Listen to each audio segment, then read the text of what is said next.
Bago natin umpisahan huwag kalimutan mag-follow. Ang De Bruxelles line ay kabilang sa MGA kilalang Belgian strains na nakilala nung panahon na Belgium ang sentro ng pigeon racing. Ang lahing ito ay nakilala sa katatagan, tibay sa katawan, at likas na orientation, bagay na nagbigay sa kanila ng reputasyon bilang MGA kalapati para sa long at extreme long distance races. Ang MGA ibon mula sa De Bruxelles ay hindi laging pinakamabilis sa simula, ngunit kilala sila sa consistency at determinasyon hanggang dulo ng laban.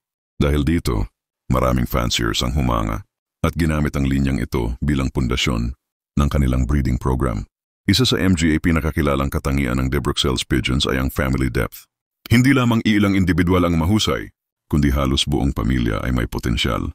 Ang ganitong uri ng consistency ay nagpapakita ng kalidad ng seleksyon at maingat na breeding na isinagawa ng kanilang nagpasikat.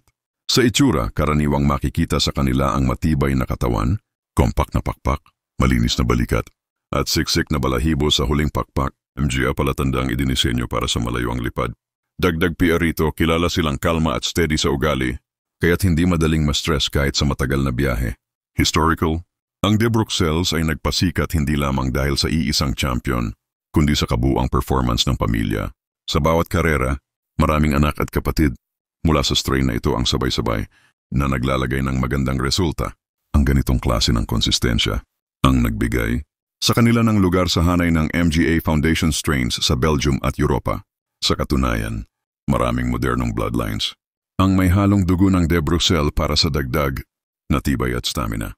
Pagdating sa pagpapares, mahusay silang i-partner sa MGA linyang kilala sa bilis. Ang Janssen line ang isa sa pinakamahusay na kombinasyon dahil nagdadagdag ito ng explosive speed at sharp orientation. Ang resulta ay ibong may De Bruxelles endurance at Janssen kick, bagay para sa short hanggang middle distance. Para sa mas matitinding long distance, magandang kapareha ang John Arden o Catrice lines.